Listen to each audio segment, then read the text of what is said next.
Hi everybody, welcome back to today's Vlogmas video. In today's video, I am going to kind of talk about how I try to budget for projects for that around the house as I'm refreshing the rooms and everything. And honestly, let's just start off with the biggest thing. When I was working on doing my primary bathroom and primary bedroom, I did not care about a budget. I just was like, we're gonna buy everything, because that is supposed to be my sanctuary. I mean, the whole house is my sanctuary, but you know, the bedroom, that's where I'm supposed to go to sleep and be calm, and you know, and the bathroom is the same thing. So I really didn't care about my budget at that point, but at the end I was like, why did I overspend? I mean, I spent a lot of money on those rooms, and it was absolutely ridiculous on how much I spent. And I don't actually have numbers because I just know when I was doing my weekly check-ins, the amount of money that I was spending on that, it was a lot on all of that type of stuff. So when I got to doing the hall bathroom, I tried to keep that under $400, $500, and I haven't gone back to do numbers, but I do think I was around the $500 mark. I think it was a little bit more, but I did not go to $600. So I did wait several months because, one, I was injured, sick, all of that type of stuff, and I was trying to save up money for that. So every month I put $100 into the house refresh fund, and that allowed me to, you know, save up and have the money to do all of that. When I got to the hallway, I thought, oh, this is going to be an easy thing. I have the paint, I have all of this stuff. It's just going to be one little thing that's, you know, maybe $100, $150 that I spend on it to buy a little cabinet for inside the hall closet and the little bins to go in there. It ended up being a little bit more because once I got doing all of that, the floor, the painted floor, was a lot slippier, a lot more slippery on the feet, and I needed to buy a runner rug on all of that. And I did take advantage of some Black Friday sales at Amazon for that, and I was able to get something that was like $90, and I got it for $60. So I love the rug that I got. And then I was like, I want to get new picture frames. So I did get new picture frames, and that was kind of a hefty cost on all of that. So I forget exactly how much it was, but it was probably around the $200, $250 range on that, which is quite a lot for just a 16-foot by 3-foot space, including the hall closet. But you know, I'm trying to do better. I'm going to try to do better in 2024 when it comes to budgeting on all of that type of stuff. So looking at 2024 and how I plan to kind of budget for some of these projects, and the first one that I'm thinking of doing is my hall refresh, not hall, office refresh. And in there, I'm kind of looking at some things. The furniture I have is pretty much everything that I want, but I do want to have a kind of like a drawer type thing for holding some of my pens and markers and stuff like that, that's close to my desk, and where I can kind of hide some of my little notebooks that I want to keep, you know, readily available. So I am looking at it is the same brand as my desk and the file cabinet. And I'm looking at, it's a bathroom cabinet that is tall and has shelves, and then it has a drawer, and then it has a closed off spot that is a door, and that can hide, you know, like my camera equipment or something like that, the tripods, that type of stuff, that when I'm not using them on a regular basis. So I want to have that kind of in there. I want to get some blinds, shades, or something like that for the office window. I also think I want to get a different curtains. So right now I have blackout curtains, and they're definitely showing the claw marks from the cats. So if I'm going to get something like that, because that window is a west facing window, in the summertime, that room gets hot.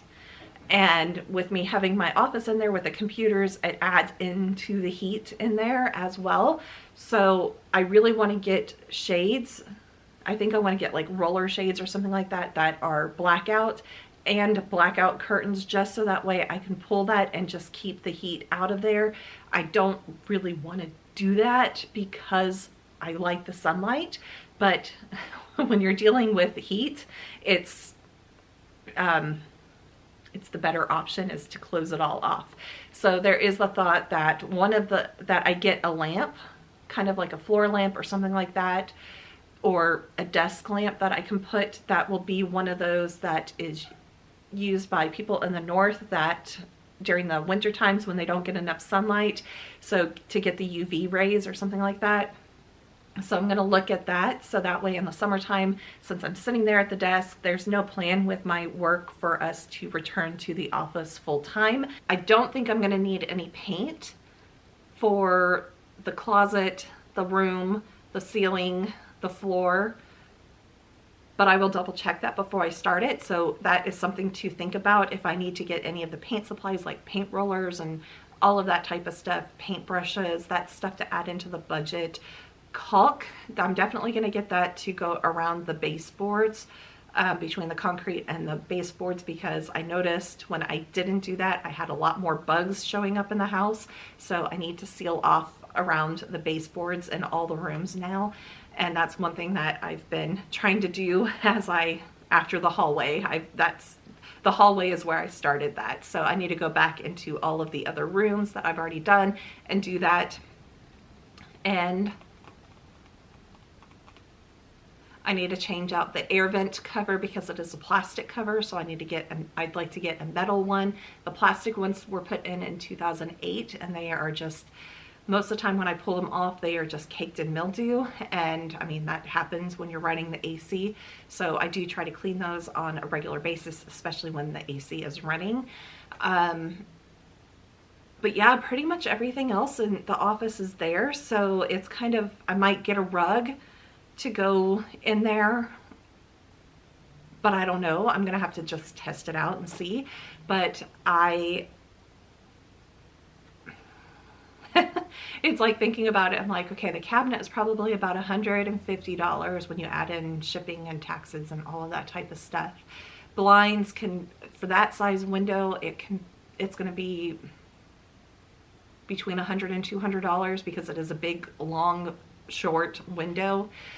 And if I get a rug, it's probably going to be $100 to $200 for a rug, depending on the type of rug that I get. And inside the closet, there may be some organization bins or something like that that I have to get for, but I'm going to try not to do that. That's going to be separate stuff that I'm going to do. So the office closet isn't going to change very much. It's just going to be painted and, you know, a little bit more. I'm going to try to organize it a little bit better in there.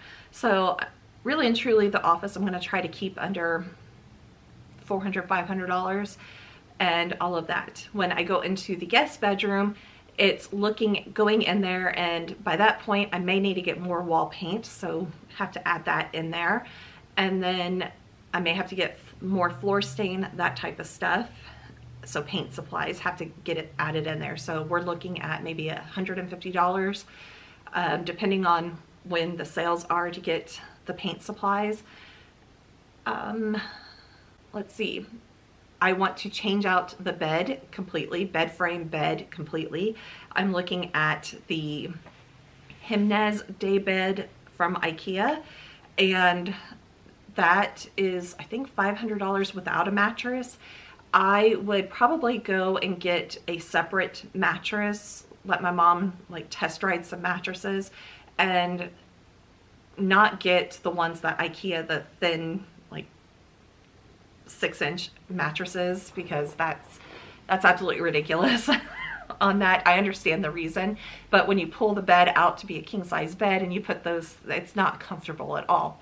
So really and truly, the bed is going to be a day bed the majority of the time, but if I need to have it pulled out for a king size bed for anybody, so I'd buy a regular size mattress to go on the top, when it's a regular day bed, and then just buy an air mattress for if I ever have to pull it out for a king size bed, and get the air mattress to be about the same height as the other mattress that's in there. So that way there's not much of a difference in height. So so you can have two people laying on the bed this way. And then I also want to get a desk as well. I want to get a smaller writing desk type thing. So that's probably around $150, $200.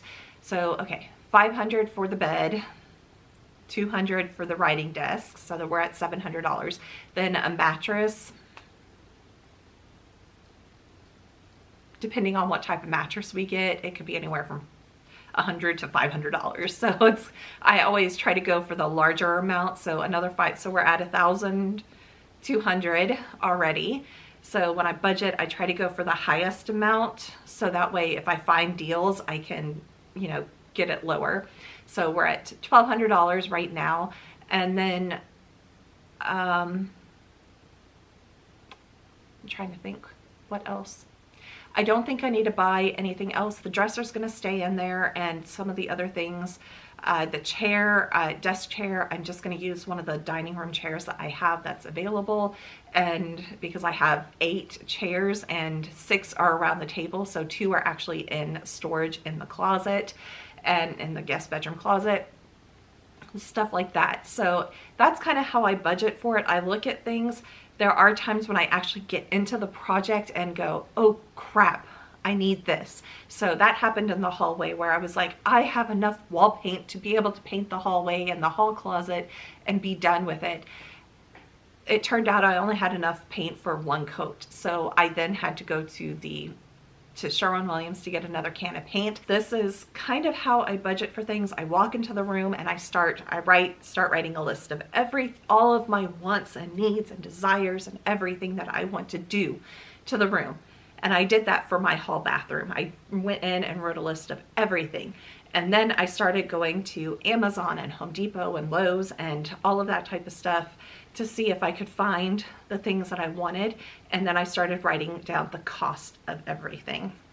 And then once I did that, I totaled up all of my wants and desires that I wanted for that room, and it came out to $800. And I was like, oh no, we don't want that.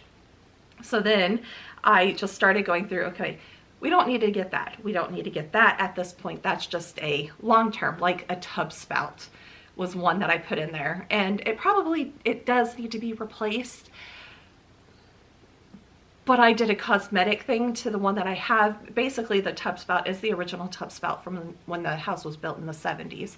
And they're along the side where it's the diverter. You pull up for the diverter to go up to the shower. Right there along the side is a little hole in the spout, and water was actually coming out of that spout when I would turn on the tub water. Even the shower, it would cause some water to come out of that little hole. And I just cosmetically just put some clear silicone on that to cover up the hole and be done with it. And when the plumber is here this week to look at the toilet that just decided to not flush properly, I'm gonna ask his opinion on it, and because I was afraid to buy anything if it wouldn't fit on the tub correctly. So I'm gonna ask him it's right next to the toilet, ask them about it and see what they say, and maybe add that into the budget next year in 2024 to see about getting that added on there. The toilet itself is not planned, but I have a house maintenance fund that helps with that. So once you own a house, you have to start saving money everywhere to be able to pay for things when they start going wrong. So I really and truly just kind of go into the room, write all the wants and desires, then go and start writing cost, and I write the higher cost. And then I kind of also factor in, at that point, it's just the cost. It's not any taxes or shipping or any of that type of stuff added in there. So of course, once I get to the final number, I have to think, okay, $800 just for items, on top of that taxes and shipping and all of that type of stuff. So then once I figure all of the wants and desire cost, I start cutting everything that can be cut, and it's like, what do I absolutely want and need in this room to make it feel and make it refresh and make it feel better and all of that type of stuff. So that's kind of how I work on the budgets. And if I have some money left over, I look at the wants that I cut and say, okay, I have $20 left. Is there anything I can, from my wants list, that I can buy for $20? And if there's not, then we just keep that into the savings and use it for the next room. And then slowly it's like move on and, you know, go on to all of that. So again, I'm not the best budgeter when it comes to this, because I'm just kind of like going crazy a little bit and not really like keeping receipts and double checking everything. I'm going to do much better on doing that this coming year when I start working on the rooms and everything, because I have noticed that I just kind of go a little crazy, and that's one of the flaws that I get from my dad, where it's like I see money in there and it's like, let's go shopping. And that's not the way to do it. You need a budget and make sure that you have the money for it and not go into debt to do all of this type of stuff. So that is my plan. I'm working on paying off my debt. That is why I'm trying to budget for these house projects and just do them as I can get them done. Again, if you watched one of my videos about home projects and everything that I want to do in this house, I definitely want to get around to removing all of the carpet in the house, and I'm going to try to get to the wood floor as well, so that way I will just have concrete. I may not get around to actually painting all the floors by the end of the year, but that is my goal, is to have all the carpet ripped out, the wood floors ripped out, and try to get every room floor painted. The majority of the house has the paint that needs to be on there. It's just there's the office, the guest bedroom, the laundry room need to have refresh on all the paint that's in those rooms. And then the TV room and the back entryway have one coat of paint. I need to put a second coat of paint. And then every room that has not had the carpet removed, all the baseboards have to be repainted, because you have about an inch underneath where the carpet tack strips and everything, where it is yellowed paint from when the house was originally built, and it needs to be covered up with with new paint to make it fresh. So those are the things that are going on. I hope that you guys enjoyed this video. I am going to be back with another video tomorrow for Vlogmas, so I hope that you will join me on that one. Thank you everybody, and have a wonderful day. Bye everybody.